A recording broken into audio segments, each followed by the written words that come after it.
Hi. Oh, I'm so far up. This is like how we start the show. It's like trying to figure out where Hollywood Square fits. Well, behind the scenes. I can't move that any further back, so I'm just gonna like the short little stubby one in the middle. Hey guys, how's it going? Did you know what I heard today? What? So Turo filed confidentially for their IPO. But what I really didn't know is, guess what famous rapper invested early? Why'd you say rapper? Why'd you say it like that? Because I almost didn't identify him as a rapper. He's a producer and sometimes raps. Did he? Nope. Think a little younger. Younger. Producer, sometimes. Peaked in the early 20 teens. Peaked. Someone that I had no idea was an angel investor in general. Huh. Each of you a guess. I mean, I have a good friend that's an investor in Turo, but are you friends with this individual? Huh? I said, are you friends with this rapper? I don't think so. No, it's a comedian. Candace was a ton of rappers though. Like, but he did a commercial for them too, so whatever. I don't know any rappers. Yeah, I do. Okay, yes, I do. I actually know a lot of them. But does no one want to guess? Underground hip hop. Like, give me it's just rap, or like, is it mumble rap? Is it like conscious hip hop? Like, so it's early 2010s. So it's a lot of like club bangers. They used to do a lot of features with R&B artists, but it's not conscious, but it's before mumble rap was even a thing. I mean, is it like? I mean, it's not Pharrell because everybody knows he's doing it. Like, he's kind of. It's not. I don't know. Tell us. Timberland? Juicy J. Juicy J? Yeah. An investor? In Turo? That was the reaction I had. That's dope. I think. Right? I mean, why not? I guess I haven't seen. Yeah, I'm just shocked. Yeah. So congrats to him. Congrats to everyone who's gonna make a little bit of coin on that deal, or a lot of bit of coin. So. Yeah, that was my fun fact of the day. I had no idea that this was a space he was involved in, and apparently it's just one of many. And company, like the crowd knows here. Yeah. So I thought that was really cool. So we get to add him to the list of people like Nas and Chamillionaire and the Pharrells of the world who are really out here diversifying their portfolio instead of throwing bands at the club. Really appreciate that. The world needs it. Absolutely. I kind of wish people talked about it more though, because we glorify a lot of things, mostly not that positive in hip hop. And I'd like to see this being glorified in hip hop too, I think it's starting to happen. I also think a lot of celebrities, be that athletes or recording artists, are starting to be a part of their investment strategy, and they're no longer just listening to the standard financial advisor that's being provided to them by their manager. Yeah, because they invest in Microsoft and that's it. Yeah. So I mean, like, you and I, like, we all know, like, through all of our fundraising, like, we've gotten some pretty interesting people that we've talked to. And they all have a different why. So why wouldn't a rapper, when they reach a certain level of net worth, invest in smart things? They are smart people. If you can do that kind of work and be on the world stage, I don't understand why people just don't think that they can. Yeah. I just want everyone to know, remember when Jay-Z dropped Story of OJ, and there's 2 entire verses in that song about how to invest in real estate. That was great. I'd love to see and hear more of that in the community, but that's a tangent for another day. Let's meet some cool companies while I try to address my chair in these 10 seconds. You got it. You got this thing.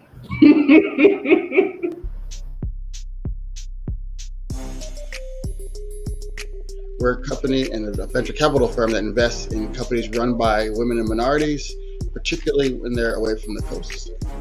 Very, very focused on the Midwest.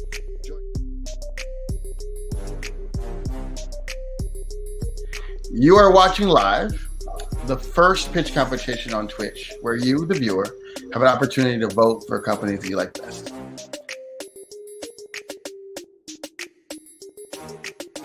So every episode, we have 3 judges, plus you, the audience. You also get to judge each pitch.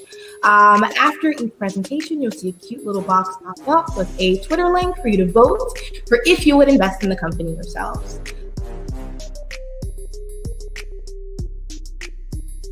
During round 1, we watched as the startups presented their pitch deck in 5 minutes or less. Then the judges began their Q&A. After we selected viewer-submitted questions for the founders to answer, in the end, the audience and judges had the opportunity to vote in the poll below for the company they like best.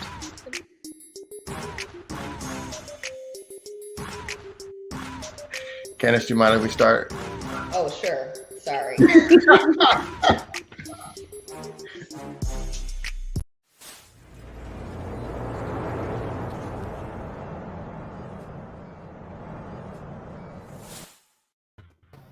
Hello, hello, hello. See, it's a little better. I'm a little taller. This is as tall as I can get.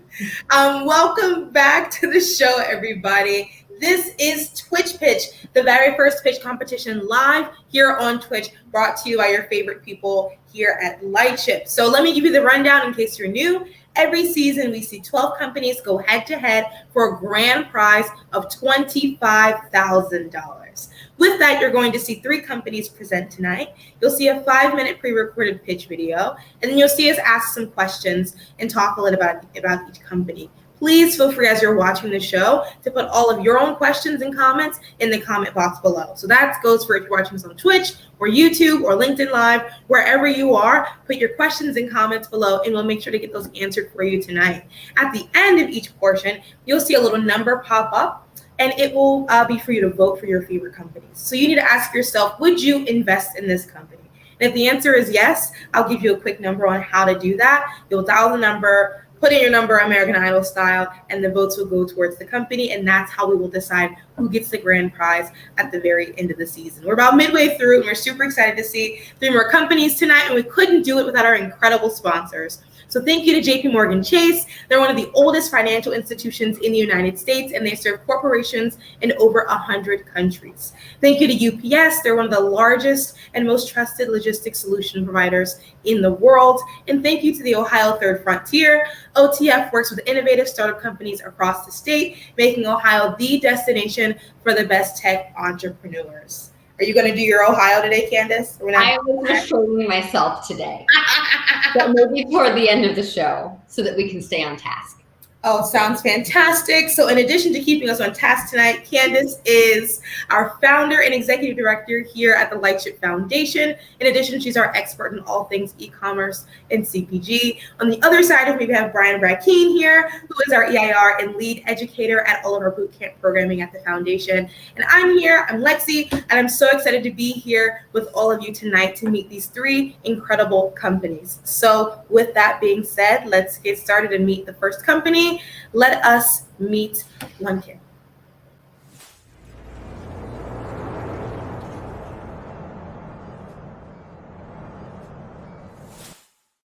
I'm Marvin Francois, co-founder and CEO. And I'm Jennifer Gomez, co-founder and CMO of Onekin. And we're a mission-driven retail tech company that believes small businesses should have frictionless, unimpeded access to their target audience. This is currently not the state of play, but we're going to change that. Our founding team is dynamic and versatile, having significant experience in building businesses from Wall Street to retail. And we're further supported by an equally dynamic technical advisory board comprising decades of experience in retail tech and fintech, among other specializations. Over the last 5 years, we've put our pedigree to work investigating the pain points of BIPOC brands specifically, and the larger small business community in general. In the fall of 2018, we launched a curated marketplace as a case study. And last year, we closed nearly $250,000 in sales on a 42-cent CAC, less than 1% of industry average. Most importantly, the year provided firsthand insight into the needs of small businesses and inspired a critical pivot. COVID accelerated the inevitable decline of traditional retail, disproportionately affecting Black and brown small businesses. However, even pre-COVID, small businesses were suffering from limited visibility and reach beyond their immediate communities in a competitive landscape dominated by the likes of Amazon. Those who successfully have made the pivot have only found themselves operating in an overcrowded space characterized by high drop-off rates. Further, customer engagement has been on a precipitous decline, requiring constant innovation and often costly ways of garnering customer attention and maintaining loyalty. As a result, we estimate small businesses are losing out on more than $1.5 billion in revenue annually. To address the compounding friction in the market, we created Onekin Live, a live stream shopping app that marries the intimacy, personalization, and local aesthetic of in-person shopping and the shoppability and broad reach of e-commerce. Now, suddenly Silhouette Sneakers in Tulsa can extend their footprint nationwide to fellow sneakerheads from Oakland to New York. With integrated live stream and shopping, retailers can consolidate the customer journey from discovery to conversion. With our combined live stream chat feature, we bridge the gap between seller and buyer, giving small businesses immediate visibility into the demands, needs, and interests of their target audience. The need for this exact solution is supported by an increasingly well-known fact. Real-time engagement is the new currency. Customers are substantially more loyal to brands that make it easy to connect with them by leveraging the latest technologies. And even more importantly, customer lifetime value increases by more than 50% when customers have personalized and convenient touch points. With Onekin Live, users can discover and experience countless small businesses that locals around the country are buzzing about through curated shopping events. We will leverage artificial intelligence to personalize this experience with recommended retailers and future events based on customers' past user behavior.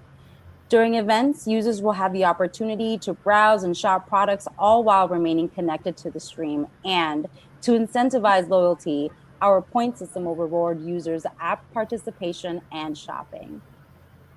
The use cases are very broad. However, we will start with targeted sections of the market, from brick and mortars to micro merchants, the most vulnerable segments. We have a methodical go-to-market strategy and pipeline that includes a phased MVP release across targeted cities with thriving small business ecosystems, starting with Tulsa, Oklahoma this fall. As our target pilot city, Tulsa will provide critical learnings and serve as a framework for our multi-city release and ultimately the white-labeled version of the app for on-demand use. To support small businesses further, we will leverage strategic partnerships and an omni-channel marketing strategy to bring their target audiences onto the platform. And of course, there's competition, but we're set apart by our true live stream feature, our hyper-focus on small businesses, and our multicultural market expertise. Despite the competition, the market opportunity is massive, such that even if we only get a small share, we can have significant impact while generating a very strong risk-adjusted return for our investors. In our optimistic scenario, we can surpass the $100 million revenue mark by year 5, supported by commissions from gross sales and strong enterprise partnerships with private and public entities, from Amex to the SBA, among other ancillary revenue sources. Post-launch of our MVP this fall, with proper investment in our technology, we are very confident we can achieve the goals we outlined previously, extending small business reach, increasing conversion rates, and improving customer engagement. Thank you.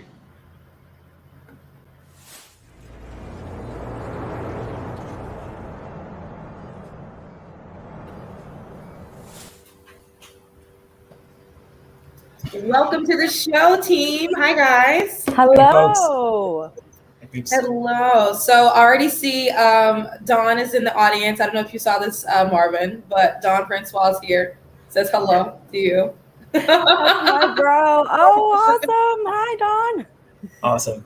So Awesome. it sounds like it. I love that. I love the family love here. So let's get started with some questions. Let's start with Brian.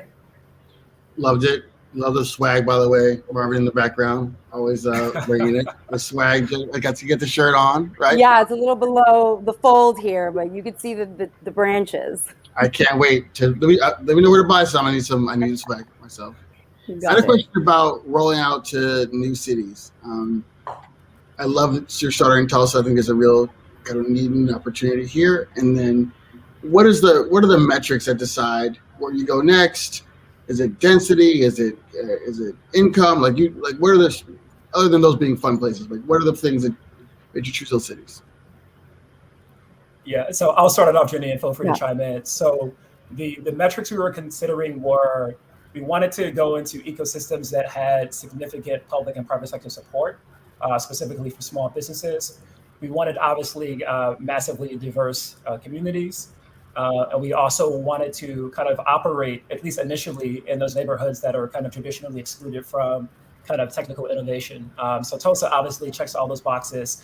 As we started to leverage Tulsa as a model, we saw other neighborhoods like St. Louis, which we're also in conversation with. So that's kind of the preliminary high-level assessment. Thank you. Candace? Awesome. So one point of something that I think I want to fix a little bit in this pitch. I want to move more quickly to the problem and solution. So I felt like I was listening to it for a while. You know, we're just giving advice. Appreciate that, Candace. So like just to bring it up. But how do you drive enough people to Onekin? Like, people are already shopping on other apps. I know they're looking for new places, but how do you plan on driving enough traffic there to make it worth an organization's while?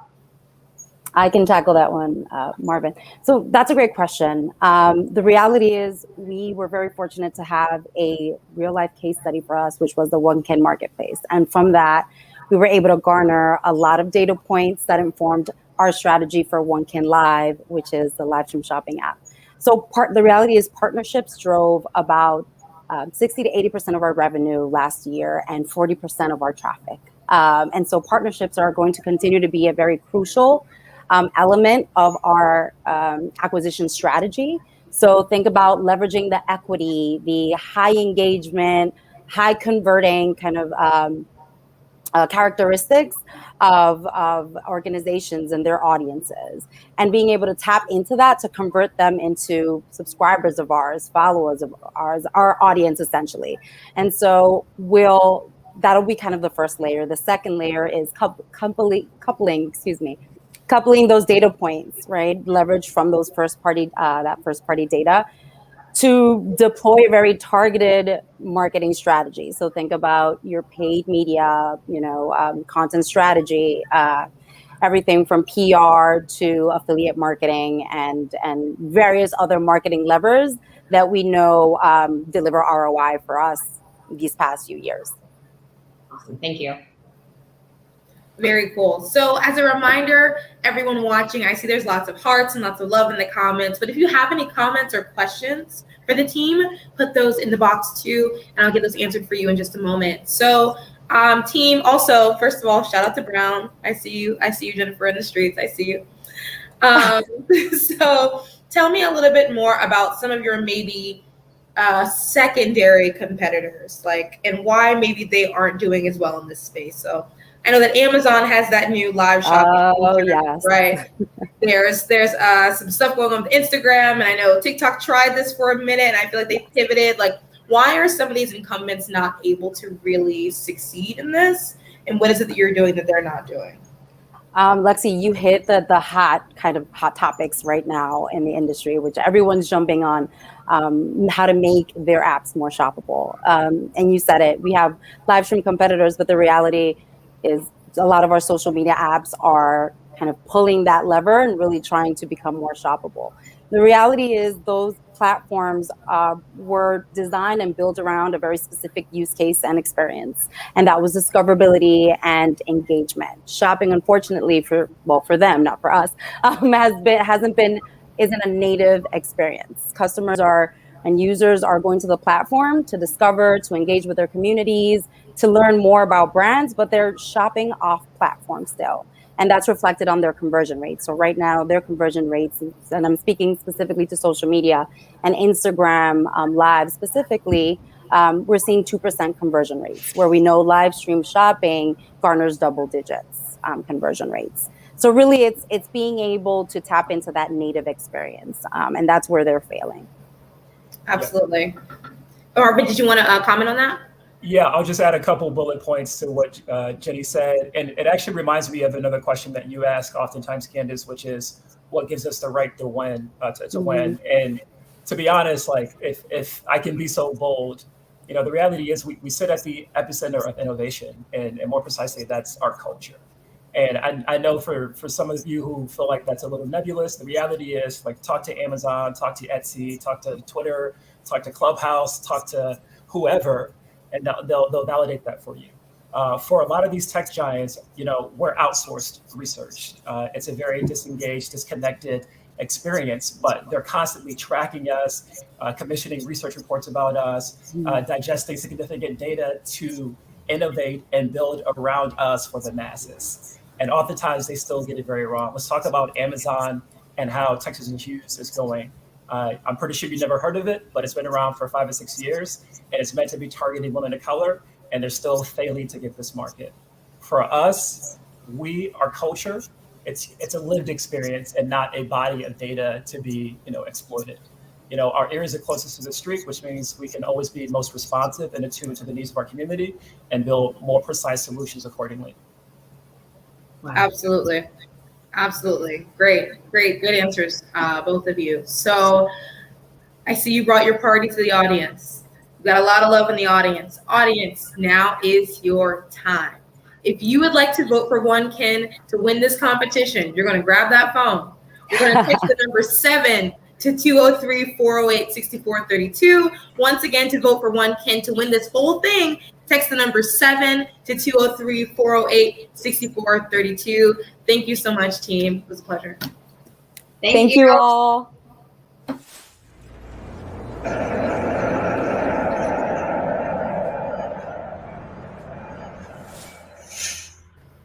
All right, Candace, what are your thoughts? Oh no, we don't. We just ease right through this. So next up. Oh, all right. Sounds. Yeah, I thought we were going to take a little time, so Marlon, give a little time. Oh, I'm sorry, I messed up. Sorry. Transitions. Production meeting. That's fine. Candace, you give your thoughts, and then we'll move on quickly. No, I mean it's he and I have actually talked about the company before. It's all about getting people engaged, and he didn't really go much into like the platform that existed before, but this has been around for a few years, but they're taking everything kind of to this live next level. So they have a lot of users already and a lot of companies already on the platform. So they do have the right to win city by city. And sometimes things that don't feel scalable are scalable. You just have to do it. You have to do the work. And it feels as if they're the team that wants to do the work, hand-to-hand combat out there. Yeah, quick note. So for everyone who's watching, especially if you're new, welcome. We're so happy to have you. To vote, you're going to want, Marlon, can we bring it back up? You're going to want to text with your phone the number 7 to 203-408-6432. Don't put 7 in the comment box. The comment box are for comments and questions. For this specific part of the show, for the voting, just use your regular old phone, pick it up, text the number 7 to 203-408-6432. It's the only way we can make sure that all the votes are counted appropriately. So I appreciate everyone and their excitement, but make sure that's the way you do it. All right, so with that, let us, Brian? Oh, shall we go? Yeah. Oh, yeah. Let us move on to see our next company. Let's bring them on.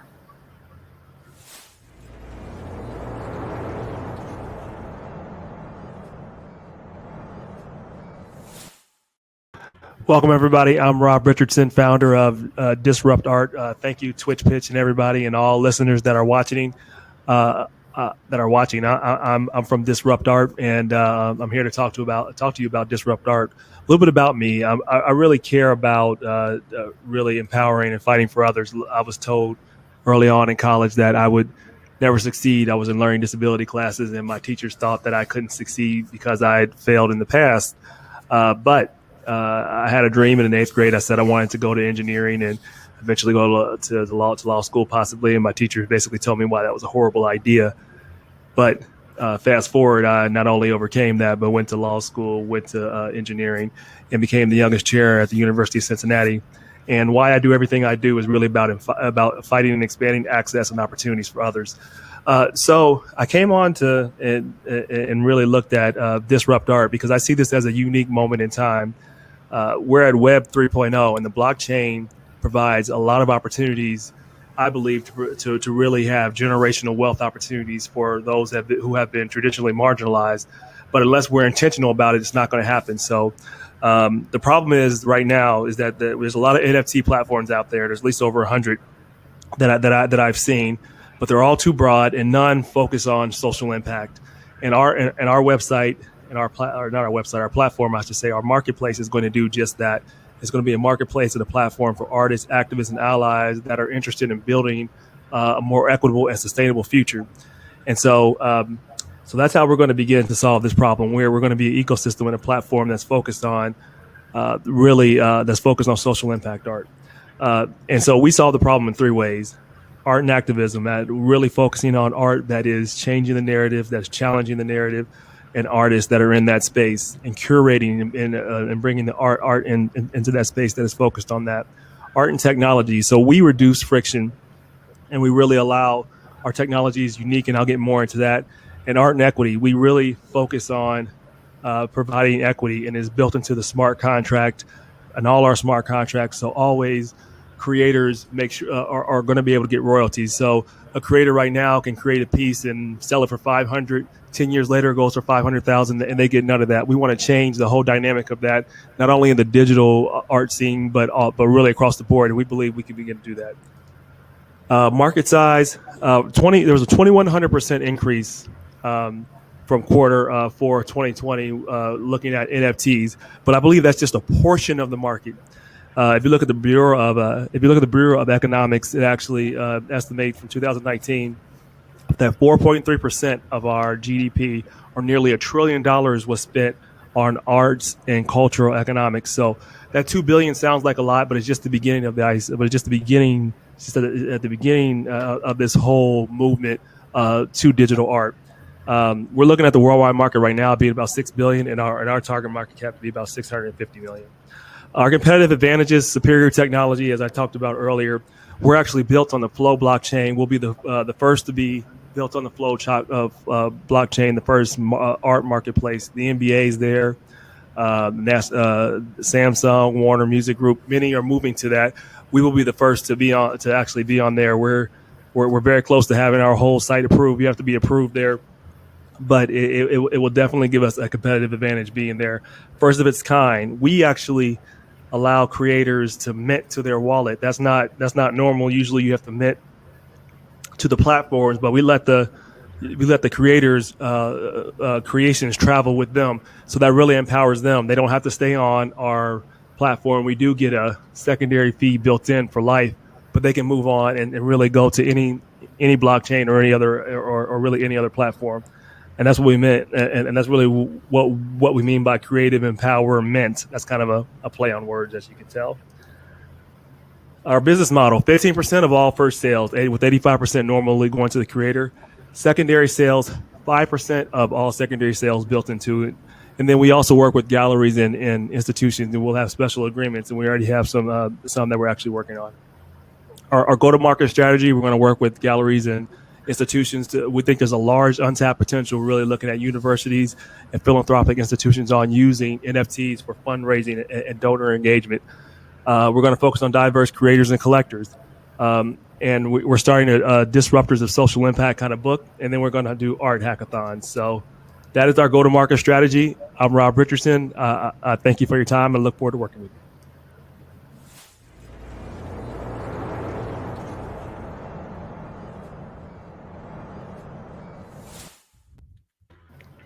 All right, welcome to the show. Hello, how's it going? How you been? Here. I've been well. Great. So let's get started with our questions. Brian, you take the first one. Love it. Good to see you again, as always. Good to see you too. With the great Mike, of course. No surprise. Question about the space. NFTs obviously are a platform, a standard, a technology that isn't specific to you, but some of those relationships are. So can you help me to understand how you kind of put a bit of a wall, around a business, and what keeps someone like Artsy or others from trying to, steal ideas or approaches? Yeah, great question. As you know, there's nothing that can be done to keep people from stealing your ideas. People will steal the ideas, but they can't steal your community. So, so I've been intentional about building a community. Having a little bit about my background that I didn't mention, I ran for office. So, what I've come to appreciate is that running a business and running a business like this is very much like running a good campaign, not a bad one. A good campaign is one that relies on grassroots, that is intentional about relationships and builds a real community. So, I mean, look, our goal. There's the reason why our go-to-market strategy. We're not limited to diverse creators; they will always be featured. I care about that, but that is part of a go-to-market strategy for a reason. One, I believe diverse creators create a whole lot of value that's still undervalued. And I don't think places like Artsy, they might feature them. It might be they might say, oh, we believe in Black lives for the moment, and just feature some people for a while, but they're not necessarily in tune with those communities. They're not and they don't have the same type of connection that we do and that we're intentional about. So I don't really worry about people stealing ideas. I expect people to steal ideas, but they can't steal is your community.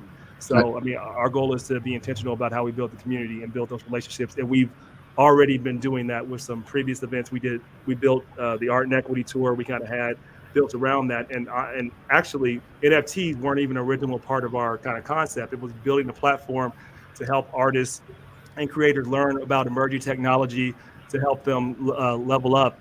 And then we just learned that we learned about NFTs in the process of that, and thought it made sense to incorporate that into it. Good time. Thank you. Thank you. Excellent. Candace? Sure. So Rob, tell me a little bit about what expertise you'll bring to the platform for curation. Yeah. So in terms of curation, so Disruption Now actually is a media company that we've specialized in curation for a while. So we have interactive curated events that really took off during COVID. We were going to do in-person events more and do a combination of online events, but COVID just made it so everything moved digital, and that really actually helped our business. So Disruption Now kind of had a platform that was focused on that. So really, that has helped me a lot. And then also, I had some experience when I was the University of Cincinnati chair. We focused a lot on making sure innovation was a key focus of the university, and we actually had a huge innovation conference to kick off 1819 and some other things. And I still think that's the only innovation conference they've had. And we had about 1,000 people come to that. And so I've had a lot of experience just curating events based upon really my experience in both public service and actually running for office. So, I mean, I hope that kind of answers your question. Also, I would say my founder too, one of my co-founders he's the CTO and more the technical end, but his business is actually before like 20 years ago, he started online video sharing and art website that beat out Artsy, that beat out YouTube. But long story bearable, his founder, who was one of the main people there, had a mental breakdown and had to shut down a business. And so he ended up working for Netflix for 10 years. And lucky for me, he came back to Ohio and we were able to connect and kind of start this. So he also has that experience with artists too. Awesome. And Lexi, I think you're the last one. Yeah, but before I ask my question, friendly reminder to everyone watching, if you have any comments or questions for the Disrupt Now team, put them in the comment box below, and I'll make sure to get those answered for you in just a second. So tell me how you're thinking about the end game. What does the exit landscape look like for you? And kind of what prompts are you thinking about as you work towards the end? I've gotten that question a lot, and I'm not against a big buyout, but that's not really my goal. My goal is actually for us to create a DAO, which is basically a community that's coming together that becomes autonomous, and really having a larger impact that way. Because I think creating that type of community, you can create your own coin, but beyond that, you can have a larger impact, and you could still actually have that same type of return, but you can do it in a way that even empowers more people. So that is what I see as really the best exit. Not necessarily the $1 billion exit. Again, it's not my goal, but that's not my major goal. My major goal is to really provide generational impact, and I think you can do that by really creating your own DAO community, which allows people to come in and invest and really help create their own economy in a way. So that is what I see as the best exit. Excellent. Thank you so much. Thank So you. for everyone watching, now is the time. If you'd like to vote for Rob at Disrupt Now, you are going to text the magical number 8 to 203-408-6432. Once again, text the number 8 to 203-408-6432. Thank you so much for joining us.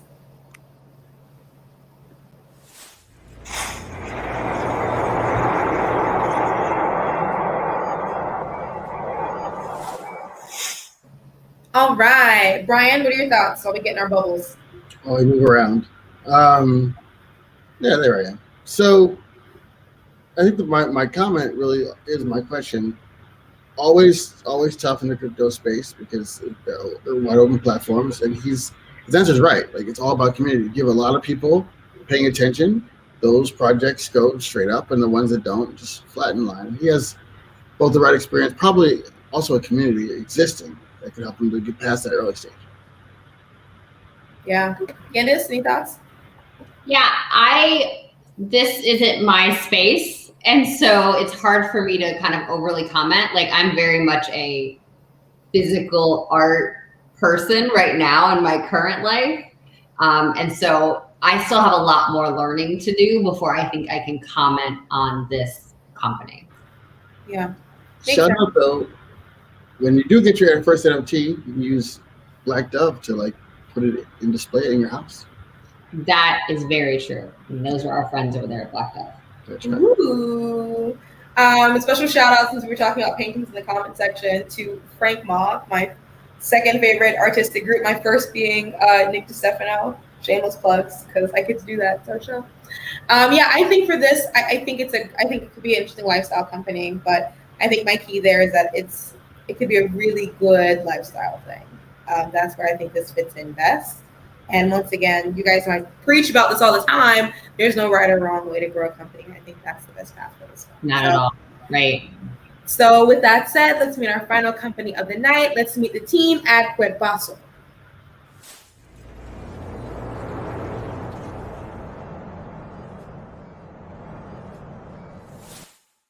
Of Cuerpaso, which means amazing body in Spanish. One of the top health programs from Rodeo Drive to Fifth Avenue in Europe, Asia, and Latin America. The fitness industry is poised to be the next $1 trillion industry. It has mega room for the next unicorn, and also is imperative for health, life, and survival. The number one killer in the United States of America is obesity. It's irrefutable, it's undeniable. People are duped into thinking guns, gang violence, HIV, COVID, all of this is a ploy. The number one killer is obesity. Furthermore, our program Cuerpaso not only will solve the number one killer in the United States of America, it will decimate COVID-19. Almost every person who died from COVID who was under 70, it was because of underlying obesity and underlying health conditions that could have been prevented. So we can be the panacea to the United States as a whole, and also to this pandemic situation. As for myself, I was the top trainer at Equinox, $1 billion hedge fund, of course, from Rodeo Drive to Fifth Avenue. I trained the CEO and used to do television for them as well. My academic background, I matriculated at the number one business school in the world, Wharton Business School, where I thrived. Subsequently, I played professional soccer in Europe, Asia, and Latin America.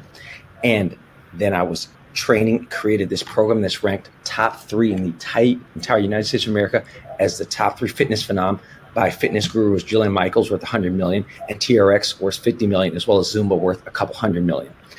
We've had great partnerships with billion-dollar companies. We were integrated at Sony for several years. We've been at Twitter, tech company, of course, as well as worked with professional clubs. The Los Angeles Galaxy, the top soccer club in the entire United States of America, had us host the halftime shows with our Cuerpaso program. We've done a plethora of TV. Today Show twice. Univision, Hablamos Español. We've done that several times. Despierta America. We've done Fox, as well as digital Pop Sugar. We've been in their studio shooting, as well as ranked as top workout by Time Out in New York. Also, as you can see, our partnerships are unprecedented, working with several billion-dollar companies. Right here, the proof shows Jillian Michaels, $100 million in the fitness industry. What he's doing with Portuguese is brilliant. Randy Hetrix, creator of TRX, the marketing is genius. So what is the solution, right? Everybody's pontificating about health. Everybody says they care about the community, about African Americans, Latinos. They don't, okay? It's all a farce. I have been in the streets, in the cities, from New York City to Los Angeles. I've seen almost nothing positive on the grassroots level or a major level. So we are providing a tangible solution. As the number 6 coach for high school sports in the entire nation, okay, with our program, we've earned millions of dollars of scholarships for kids and also open opportunities for them to have a healthy, prosperous life. So how do we scale this out? Well, we have our Cuerpaso online app. What we're going to do is use our team-based approach and our proprietary workout program that's been at the top gyms and top companies nationwide and worked with the top youth teams in the country as well as pro athletes.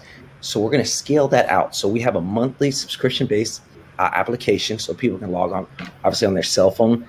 It's just works just as well as on the desktop or laptop, so they can actually find a tangible way to fix their problems. You have the health component, the mental component, as well as the physical component, the trifecta, where we actually get tangible results. Everybody's pontificating. Look, we don't need more apps. Everybody in the world uses the same 7 apps. It's illogical to compete. There's WhatsApp, which is Facebook. There's Twitter. There's Instagram, which is Facebook, and Google. In reality, just another app is of no value, and there's no chance of an ROI. We are a company that does not focus on debt structure. We will be a unicorn. Already, our ROI is exponentially higher than most companies because we have the brand equity. We actually produce income, and we don't have a debt structure. So we just need money to scale. We've proven ourselves nationwide with all aspects. So what we need is the right partner who says, I want a great ROI, of course. The industry, the market, $1 trillion market. We're ranked as the top 3. So why us? Well, we're top 3 ranking new fitness phenom. And right there, we have the technology. Also, we're going to, with our online app, and we're also integrating some AI in the near future that will totally, completely revamp and change the way people work online. So we're offering a turnkey solution, something that exists. Your money comes in, all we're going to do is scale nationwide, then globally. We have the chance to, like I said, solve the number 1 problem amongst African Americans, Latinos, as well as the United States as a whole. It's turnkey. We have the credentials, the credibility, as well as the product. All done. We just need the money, infusion of capital to scale it. As you can see, our clients, which have over 65 million social media followers, so we're working with the youth, as well as the pro athletes, as well as the established generation.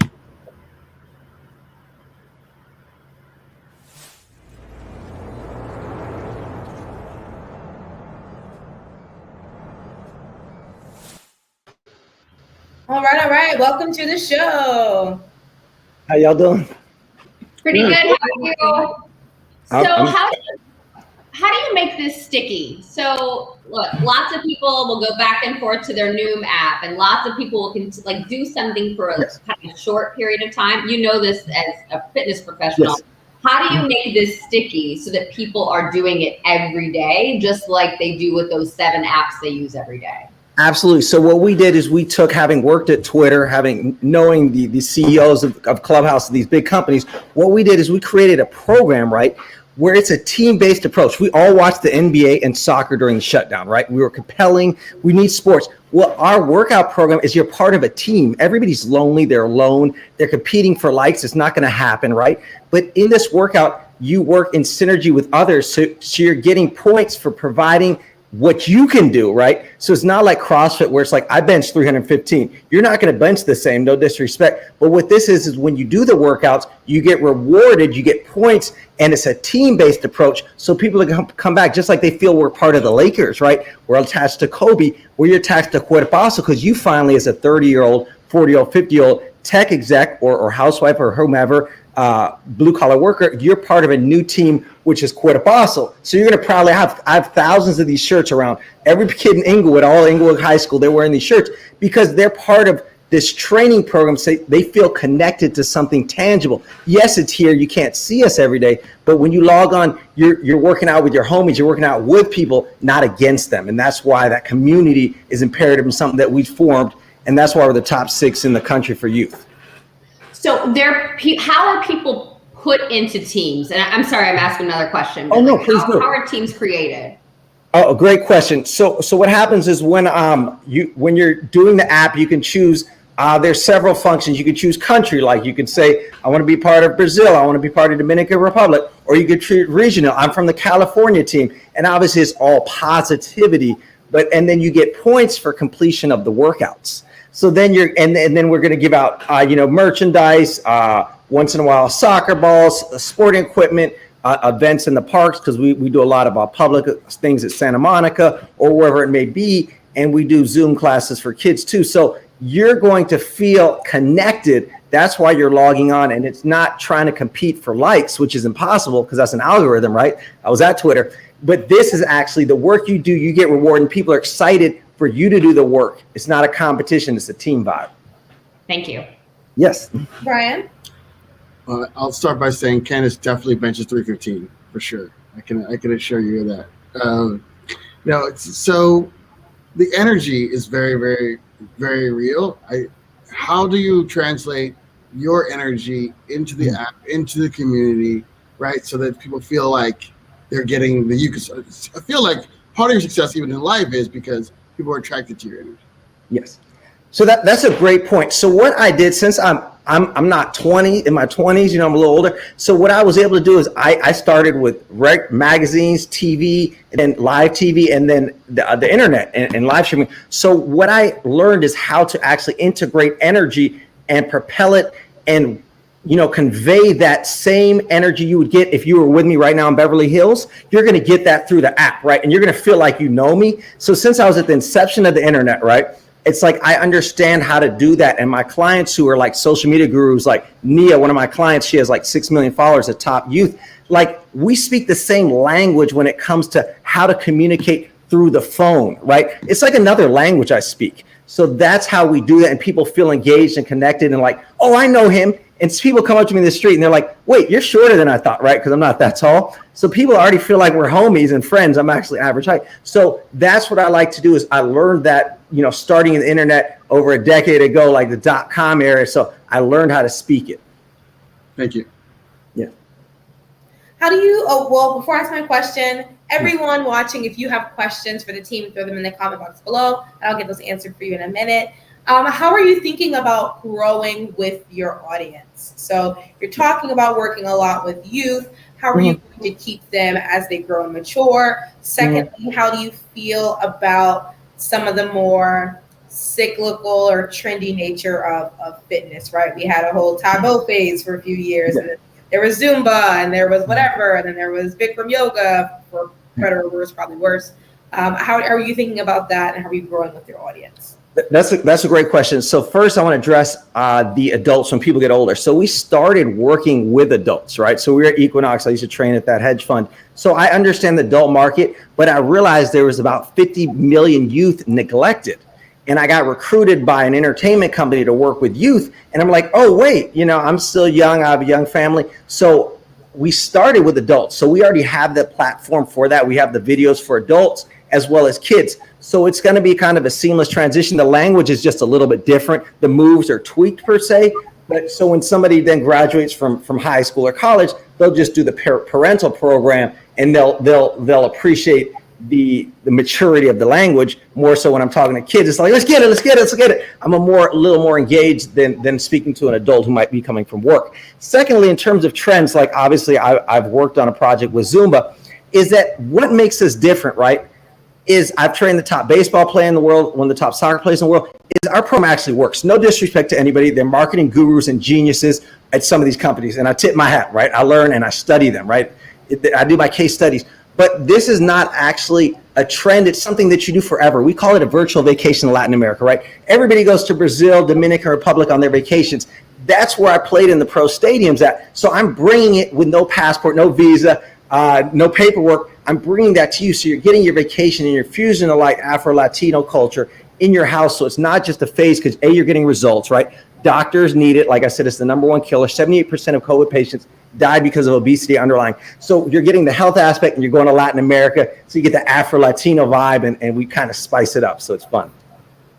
Excellent. So folks, I don't see any additional questions here in the comments, but if you would like to vote for Cuerpaso, you are going to text the magic number 9 to 203-408-6432. Once again, to vote for this team, text the number 9 to 203-408-6432. And thank you so much for joining us on the show.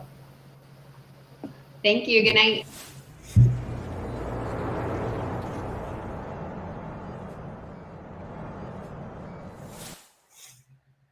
All right. Our resident fitness expert, Miss Matthews-Barkeen. Yeah, I mean, I was a trainer for a decade. So here's the thing.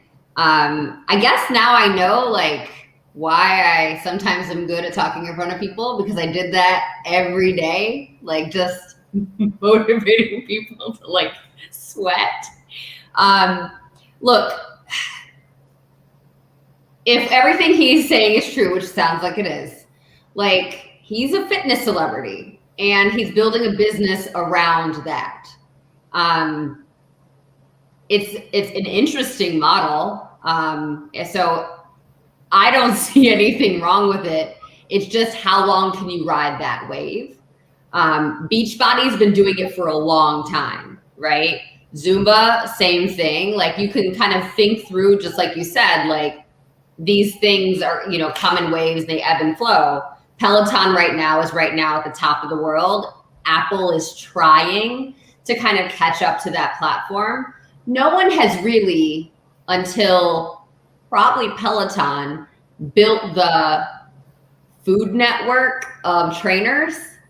And it sounds as if he's making some attempts to do that. So I think it's possible, especially since he's trying to attack it from a different angle, not going to kind of like a higher income level than others, though I think Peloton is accessible. So no, interesting. You don't think Peloton is accessible? It's $59 a month. Lexi does not agree, and I'm laughing We at can Lexi. talk about it after the show. Brian, your thoughts? Oh, now I'm elitist. Great.